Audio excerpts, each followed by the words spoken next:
Salam alaikum Mariam, comment tu vas? Salam alaikum Sabira. Ça va bien et toi? Alhamdulillah, ça va, écoute.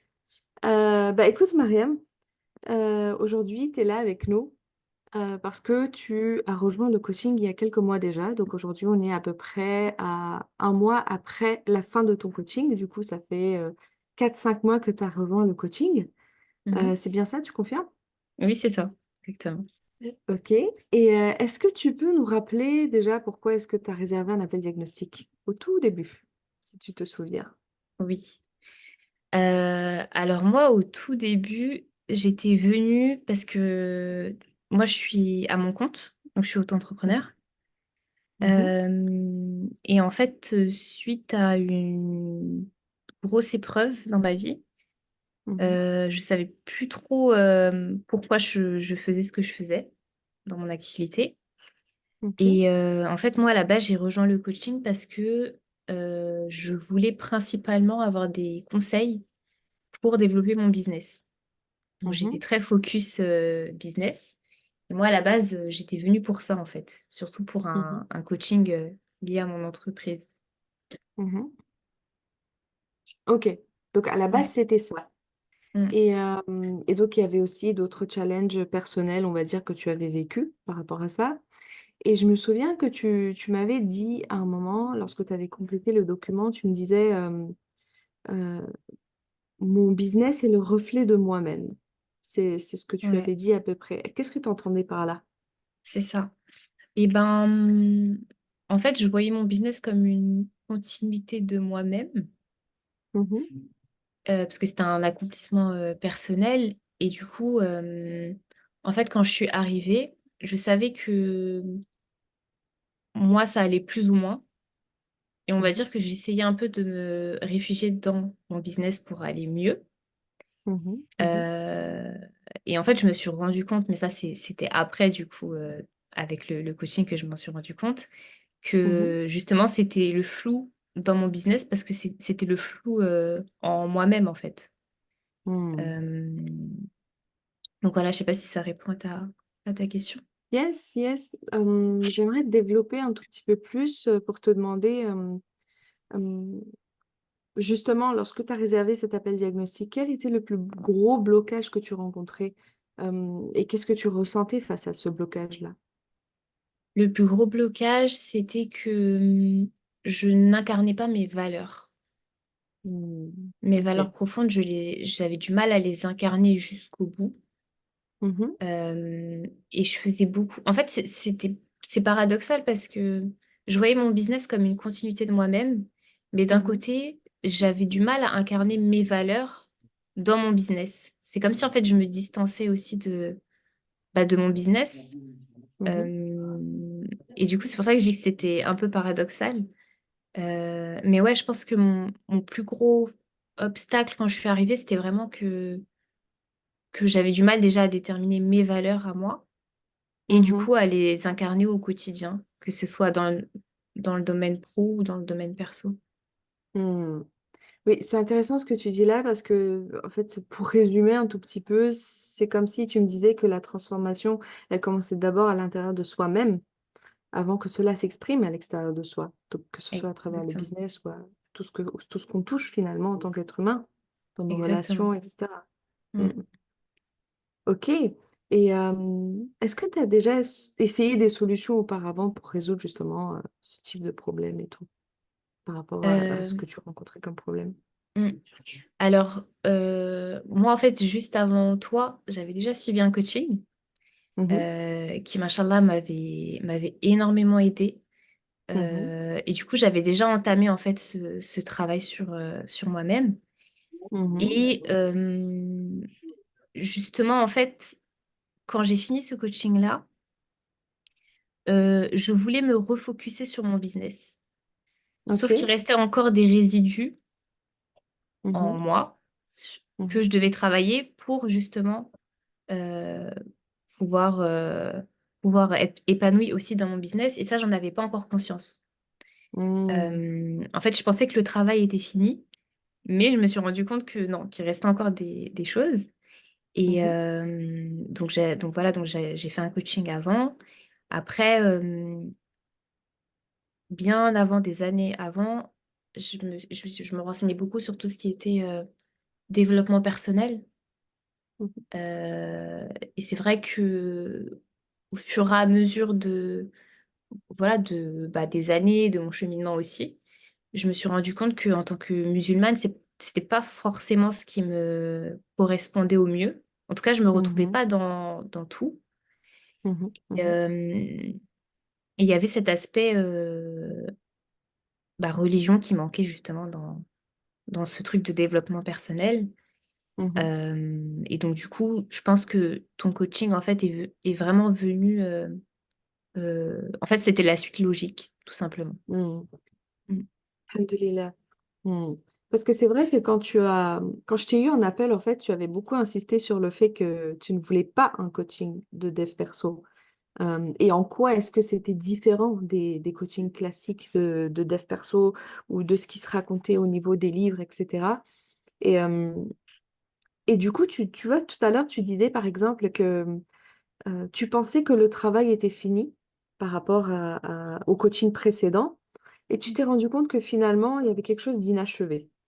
Et donc, c'est ça qui t'a permis de rejoindre le coaching précisément parce qu'il manquait aussi cet aspect spirituel que tu ne retrouvais peut-être pas ailleurs ou même dans les livres en faisant un travail en solo.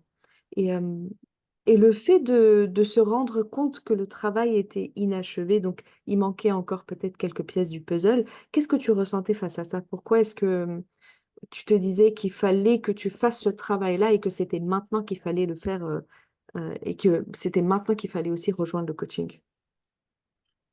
Hum, alors, euh, là, il y a deux questions, j'ai l'impression. Mhm. Oui, Du coup, je vais le prendre par la fin. dis-moi. Déjà, par rapport au coaching précédent, Mhm. euh, je dirais que de moi-même, je pensais que le travail était achevé. Mhm. Et donc, du Mhm. coup, je suis passée directement, on va dire, à la case business. Je me suis dit, OK, Mhm. je viens de sortir d'une épreuve, j'ai fait un coaching machallah, m'a énormément aidé. Et Mhm. maintenant, j'ai envie de me recentrer sur mon business. Mhm. Et du coup, en fait, je me suis un peu précipitée Ok. dans le domaine pro. Et je me suis dit, bon, il faut que, voilà, mon business, il a été un peu mis en pause pendant cette année où c'était pas facile. Et donc Mhm. maintenant, je dois m'y remettre. Et en fait, c'est quand on a commencé, enfin, quand j'ai pris l'appel diagnostic avec toi, que tu as commencé à me poser des questions sur un peu l'aspect perso, que là, Mhm. je me suis rendu compte effectivement qu'il y avait encore du travail et que justement, si ça bloquait au niveau de mon business, c'est parce que justement, j'avais pas fini en fait ce travail à Mhm. l'intérieur. Mhm. Donc ça, c'est pour répondre à ta deuxième question, mais du coup, pour répondre Ouais. à la première question sur tout ce qui est contenu et livres sur le développement personnel, euh, en fait, moi, la religion, ça a une place centrale dans ma vie. Mhm. Et le truc avec le développement personnel, c'est que c'est une approche très égocentrique. Et en islam, en fait, euh, on n'est pas égocentré, on est Allah Mhm. centré. Et du Tout à coup, fait. voilà. Et du coup, le problème, c'est que si tu essaies tout simplement, en fait, de prendre des outils pour Mhm. un objectif qui n'est pas, enfin, comment dire, nous, on cherche à aller dans une direction, mais les outils qu'on nous donne dans le développement personnel, en fait, ne nous aident pas à aller dans cette direction-là. Et Mhm. donc, du coup, ça, j'en ai pris conscience après parce que ça t'invite les limites de je suis la plus forte, je suis capable de tout, si je veux, je peux. Et en fait, ça t'invite cette limite quand, en même temps, en parallèle, tu fais un travail au niveau de ta religion et que tu apprends au niveau de ta religion, bah, tu te rends compte que bah non, en fait, t'es pas toute puissante, t'es pas celle qui sait tout. Et, Mhm. euh, et en fait, comment dire, c'est contradictoire parce que d'un côté, plus tu te rapproches d'Allah, plus tu apprends à être humble.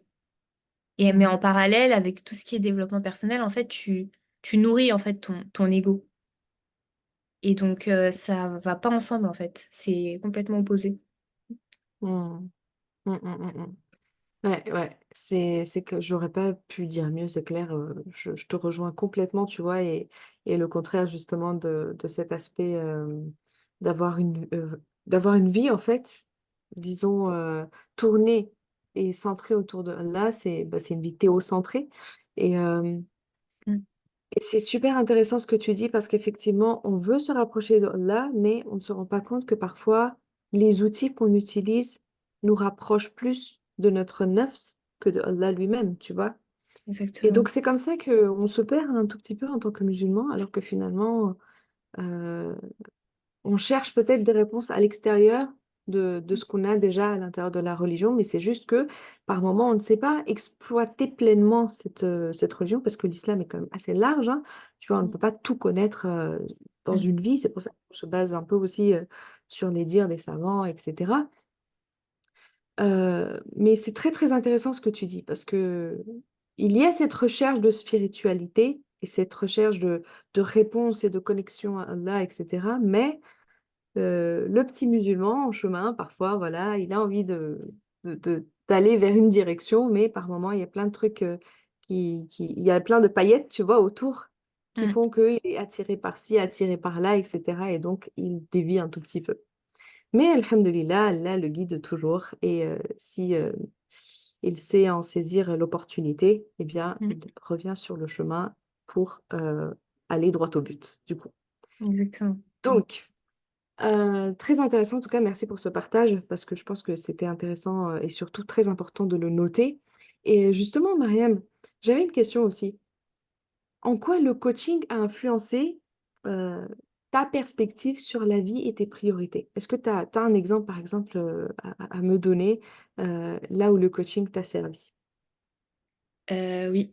Alors, le coaching, ça a changé ma perception de la vie. Mhm, Euh, je dirais que ça m'a réappris qui est Allah mhm, et qui je suis et qui moi je suis en fait vis-à-vis d'Allah. mhm, Euh, un exemple concret, ben, on parlait du business. Et moi, au niveau du business, en fait, je suis une personne, j'ai beaucoup d'idées, je veux faire plein de choses. Et des fois, il y a toujours cette petite voix du syndrome de l'imposteur, de on ne sait pas si on va arriver à faire telle ou telle chose. Et, mhm, euh, et en fait, en réapprenant, pardon, qui est Allah, euh, en fait, on se rend compte que tout est possible. Mais tout est possible pas parce que je suis capable de tout, mais parce qu'en fait, Allah, il est capable de tout, en fait. Et aussi, ça m'a appris aussi à dédramatiser parce que même si tu mets des choses en place et que t'as pas les résultats voulus, mhm, en fait, quand tu sais qui est Allah, tu sais que derrière tout, en fait, il y a un bien pour toi. Et mhm, donc, t'apprends en fait à lâcher prise et à accueillir en fait, au lieu d'être borné sur ce que toi tu veux comme résultat. Tu te dis, mais en mhm, fait, c'est Allah qui est aux commandes, donc quoi qu'il arrive, de toute façon, je sais que bah, la destination, elle sera bien pour moi, donc autant lui faire confiance. mhm. Ouais, ouais, ouais, ouais. C'est clair. C'est clair, c'est-à-dire que ça te permet d'être plus résiliente.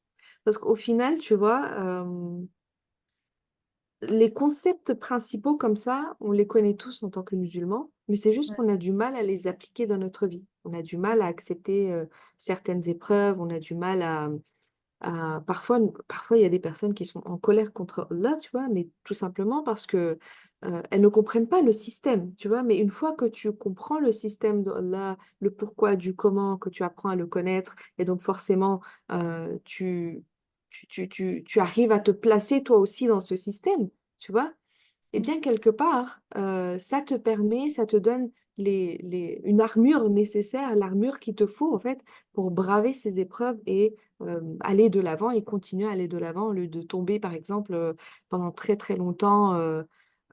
Imagine, voilà, là, décider, par exemple, qu'il fallait qu'un de mes parents décède, eh bien, au lieu de perdre, entre guillemets, des années et des années en dépression, par exemple, parce que voilà, j'en veux à Allah et que mes parents me manquent, etc., etc., eh bien, là, si je comprends le système de Allah, certes, il y aura de la peine, il y aura de la douleur que je vais ressentir, mais Mhm. je serai beaucoup plus apte à aller de l'avant et peut-être que voilà, faire le deuil en 6 mois me sera nécessaire et en même temps je réussirai à boucler ça en 6 mois, si tu veux, que si je perdais 3 ans ou 5 ans comme ça dans ma vie. Donc là, ce Mhm. que tu dis, c'est très, très intéressant parce qu'effectivement, le coaching permet aussi d'être beaucoup plus résiliente face euh, à ce que Allah il nous envoie comme épreuve dans nos vies, quoi. Et est-ce qu'il y a un aspect spécifique du coaching euh, ou quels sont les aspects spécifiques qui t'ont été le plus bénéfiques sur le plan personnel et même spirituel? Mhm.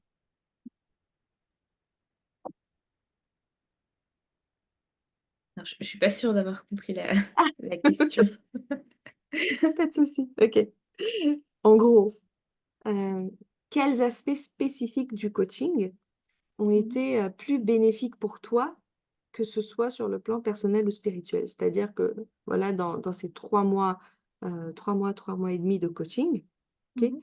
quels ont été les aspects qui t'ont vraiment le plus parlé, où tu t'es dit, là, vraiment, incroyable, ça, une fois que j'ai fait ça, ben voilà, ça a Ah. été un game changer, quoi. Tu Mhm. vois. Alors, le premier aspect, c'est d'avoir compris Mhm. que, en fait, je ne subis, en fait, je ne suis pas obligée de subir mes émotions. Hmm. Ok. Et que, en fait, c'est tout à fait possible d'avoir des émotions négatives Mhm. et de les traverser et d'en sortir. En fait, je dirais qu'en fait, j'ai plus peur des émotions négatives et j'ai plus peur de tomber, en fait. Hmm. Parce que là où avant, en fait, quand par exemple, je ressentais une émotion négative, on va dire, euh, je, enfin, c'est pas que je refoulais, mais j'essayais bah, le plus vite possible de passer à autre chose. Mhm. Ok. Euh, Comme ce qu'on disait au début, quand je disais que bah, je pensais que le travail était fini, mais en fait, il y avait encore du travail. Mhm. Bah là, en fait, je me dis, bah, en fait, ça prendra le temps que ça prendra. Ou même quand je ressens une émotion négative, en fait, je me dis, bah, ok, en fait, je ressens une émotion négative. Et j'en ai plus peur parce qu'en fait, En fait, j'utilise ça pour me rapprocher d'Allah. Et... et donc ça, je pense que c'est le premier aspect très Ok. important. Utiliser les émotions négatives pour me rapprocher d'Allah. Et donc, du coup, j'ai plus peur de tomber ou d'avoir des expériences négatives ou des émotions négatives. Mhm. Et le deuxième point qui m'a beaucoup aidé, c'est euh, je ne suis... Enfin, comment dire ça? Je ne suis pas ce que je fais. Dans le sens où, bah, je te disais tout à l'heure qu'au début, je m'identifiais beaucoup à mon business, par exemple. Hmm. Et là, en fait, c'est plus tellement le cas. C'est que je me dis, Hmm. en fait, ton premier rôle, c'est d'être musulmane. Et donc, peu importe que tu aies ton business ou que tu pas ton business, ou que tu sois dans telle situation ou dans une autre situation, en fait, au final, le plus important, c'est ta relation avec Allah. Et tout ce qui va graviter autour, en fait, ça sera des outils pour. Et donc, j'ai plus peur, en fait, de pas avoir de résultats, par exemple, dans mon business. Je me concentre plus sur faire ce que j'aime faire, Mhm. Et s'il y a les résultats qui arrivent, alhamdoulilah, s'il n'y a pas les résultats qui arrivent, bah, c'est pas grave. Parce que dans tous les cas, j'aime en fait ce que je fais. Mhm. Donc, donc ça, ouais, c'est le deuxième point. Je, je suis plus dans le truc de ce que je fais ou ce que j'accomplis, en fait, ça fait ma valeur. Et si en gros je fais rien ou si j'accomplis rien, bah, c'est comme si en fait j'étais personne ou Mhm. voilà. Alhamdulillah. Incroyable. Vraiment, là, tu m'as ému, franchement, de l'intérieur, tu m'as ému et je ne rajouterai pas plus que ça parce que c'est très puissant ce que tu dis et j'aimerais que celles qui nous écoutent vraiment retiennent ce que tu nous as avancé là et si elles arrivent, Inch'Allah, pourquoi pas à l'appliquer aussi dans leur vie au quotidien. Parce que vraiment, ce switch-là, il est, il est incroyable. C'est un game changer dans la vie. On vit la vie sous une autre perspective. Ça change complètement la donne, quoi. Mm. Vraiment, alhamdulillah. Moi, je Mm. suis vraiment contente.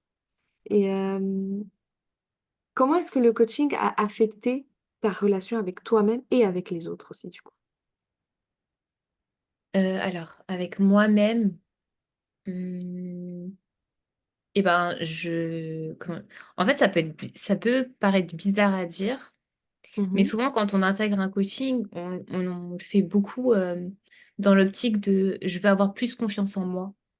mhm, Et moi, là, en fait, c'est pas le cas mhm. parce qu'en fait, je me dis, en fait, j'ai même pas besoin d'avoir confiance en moi.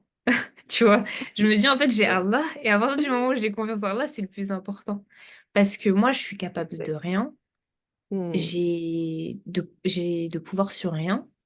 mhm, Et donc je dirais que je me suis enlevé ce poids en fait des épaules vis-à-vis de moi. Et donc du coup, je pense que je suis plus indulgente avec moi-même. Donc ça, c'est pour ma mhm, relation avec moi. mhm, Et par rapport à ma relation avec les autres, je dirais que dans ma relation avec les autres, j'ai encore du travail à faire, je pense. mhm. Et ce que le coaching a changé, c'est que, en fait, dans les autres, j'essaie au maximum de voir Allah, en fait. C'est comme si à chaque fois, Allah, il essayait de m'enseigner quelque chose. Enfin, je vais te donner un exemple concret. Par exemple, quelqu'un va te dire une parole désagréable. Et au lieu, en fait, de le prendre à cœur et voilà, d'être triste, je peux être triste sur le moment ou voilà, être énervée sur le moment, Mhm, mais je vais essayer de comprendre et de me dire, mais en fait, pourquoi je ressens ça? Pourquoi mhm, je suis énervée par rapport à cette parole-là? mhm, Et je me dis, bah, c'est peut-être parce que j'avais beaucoup d'attentes par rapport à cette personne, par exemple. Alors que mes attentes, je suis censée les mettre en Allah et pas en cette personne. Et donc, du coup, les gens, en fait, ça devient bah, un peu un miroir, en fait, de ma relation avec Allah. Et du coup, je prends moins à cœur les choses désagréables. Et voilà. Donc, je dirais que c'est ça. C'est énorme déjà. Non, vraiment, subhanallah, incroyable. Et pour résumer ce que tu dis là dernièrement, tu vois, c'est que tout ce qui nous arrive en fait dans la vie n'est que la manifestation de la connexion qu'on a avec Allah, tu vois. Et donc, une fois que tu rectifies ce tir avec Allah, que tu comprends son système, le pourquoi, du comment, qui il est, qui sommes-nous, quelle est notre place, pourquoi les autres, pourquoi nous, pourquoi la société, etc. Bah, au fur et à mesure, en fait, voilà, tout s'aligne, quoi. Ouais. Tout s'aligne et Ouais. puis euh, ta vie, elle change. Parce que ta manière de penser, elle change. Mm, Parce que tu te poses les bonnes questions. Parce que tu vois les bonnes choses, tu vois. Tu les vois sous un autre angle et sous le prisme de Allah. Et ça change complètement la vie. mm. Vraiment. Alhamdulillah, en tout cas. Vraiment, je suis contente par rapport Alhamdoulilah. à ce que tu as pu acquérir à travers cette cause que tu as enclenchée du coaching. Et alhamdulillah, vraiment, je suis contente. C'est Allah qui donne les résultats, encore une fois. Et c'est incroyable, quoi. Vraiment, c'est incroyable. Et justement, maintenant, pratico-pratique, si je peux te poser des questions par rapport au coaching, Mm. comment est-ce que tu as ressenti le soutien et l'encadrement fournis par la coach, du coup, pendant cette période, que ce soit pendant les séances ou hors séance, peu importe. Euh, Donc, tu veux dire par rapport à toi, du coup. Entre autres, oui. C'est ça. Euh, et ben, moi, j'ai trouvé que tu étais très... En fait, ce que j'ai beaucoup apprécié, c'est que tu as été... Il y avait un cadre, Mhm, mais ça n'a pas été un cadre rigide, dans le mhm, sens où tu as vraiment respecté mon rythme. mhm, Tu as vraiment respecté mon rythme. Par exemple, enfin, un exemple pratique, j'ai le souvenir d'une séance euh, où je crois que j'avais pas envie de faire un exercice là de suite. Et tu m'as mhm, dit, bah, c'est pas grave, on va partir sur un autre exercice. Et ça, j'ai mhm, beaucoup apprécié parce qu'en fait, tu as respecté bah, mon rythme, tout simplement. Et puis, mhm, et tu as été à l'écoute de mes besoins. mhm, Euh, et quand je dis qu'il y avait un cadre, c'est que en fait, il y a quand même eu une discipline dans le sens où bah, il y a des exercices à faire. mhm, Il y a des exercices à faire et tu as toujours été dans, par exemple, le fait de me rappeler, par exemple, quelques jours avant la séance, voilà, est-ce que tu as bien fait ces exercices-là? Parce que du coup, pour la prochaine séance, ça va nous servir. mhm, Euh, les supports aussi, c'était très agréable d'avoir les supports parce que même un mois après, bah, je peux revenir sur les supports. mhm, Euh, mhm.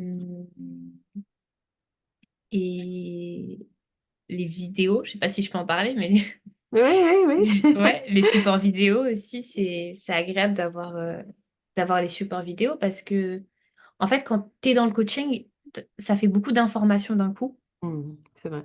Mhm, Et c'est vrai que les résultats, et c'est vrai que ça, je comprenais pas trop quand tu me disais ça, mais maintenant je le comprends, les résultats, tu le vois plus après le coaching, en fait. Quand tu mhm, reviens sur les supports, sur les exercices, sur des écrits qu'on a fait ensemble, sur certaines vidéos, c'est là en fait comment dire, que tu réexploites mhm, cette boîte à outils, on va dire. mhm. Yes. Alhamdulillah. Alhamdulillah. Je laisse ça sur cette note-là. Et est-ce que tu as eu des moments mémorables ou impactants pour toi au cours de cette expérience? C'était quoi le truc, par exemple, que tu retiendrais qui a Euh, ouais, changé? il y en a pas mal, hein. Euh, Ok. il y en a pas mal, mais les plus impactants, euh,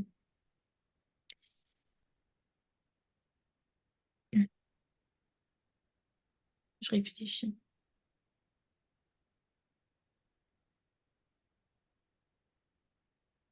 Je dirais que Mhm, c'est le fait d'avoir pris conscience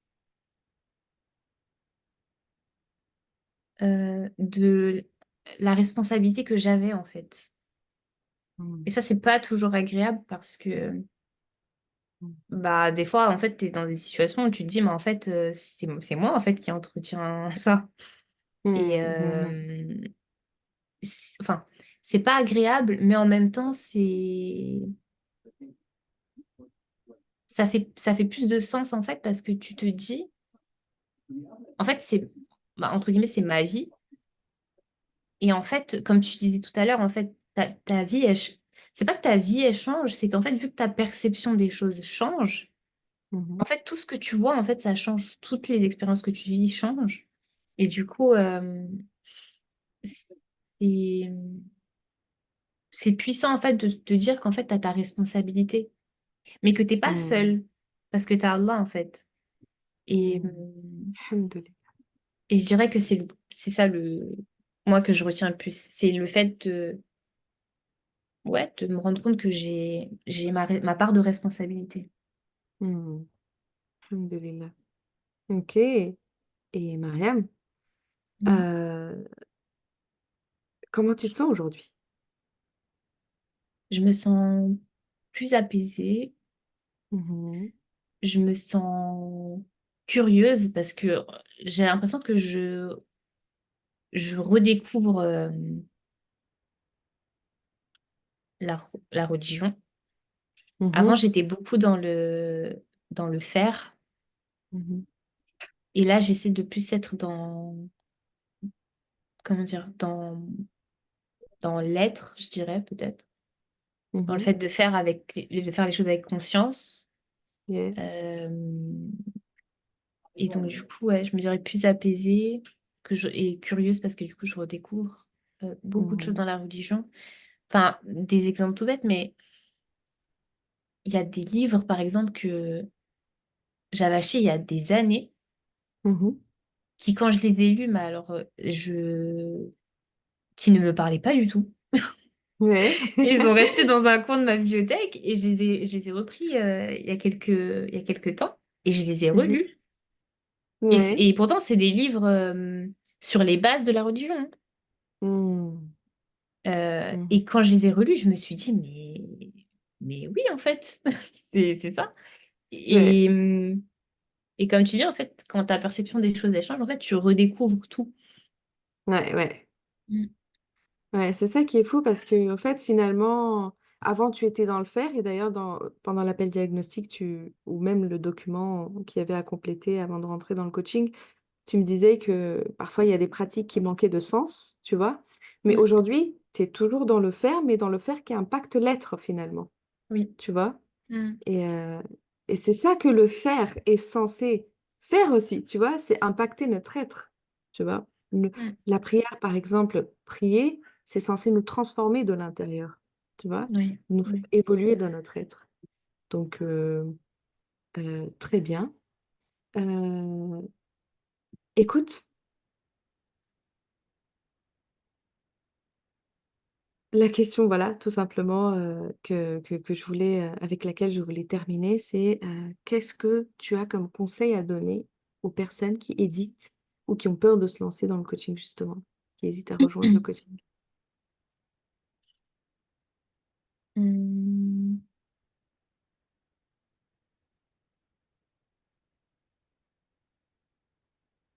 Bah, déjà, de dire que si vous tombez sur ce témoignage, c'est que c'est pas un hasard. Mhm, Euh, Parce que moi, quand j'hésitais à faire le coaching, euh, bon, je sais pas si c'était l'algorithme ou quoi, mais en fait, je voyais la tête de Samira partout. Du coup, je me il suis n'y a dit, mais pas de c'est un truc. hasard.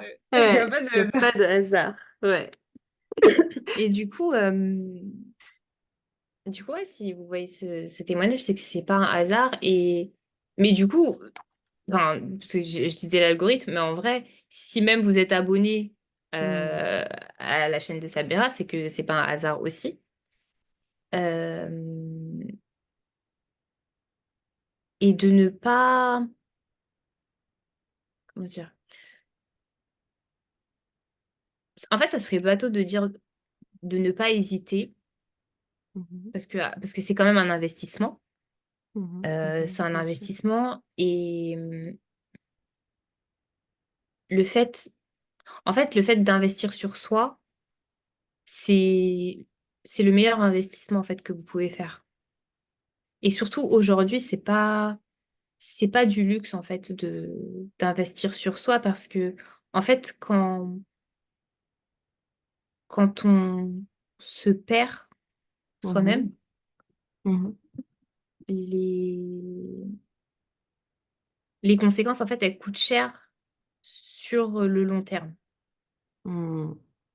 Et donc du coup, Yes. l'investissement que là vous allez faire aujourd'hui, je parle même pas de l'investissement financier, hein, parce que l'argent ça vient, ça part. Mais je parle Mhm, plus de l'investissement en tant que bah, c'est un coaching quand même, donc il faut investir de votre personne.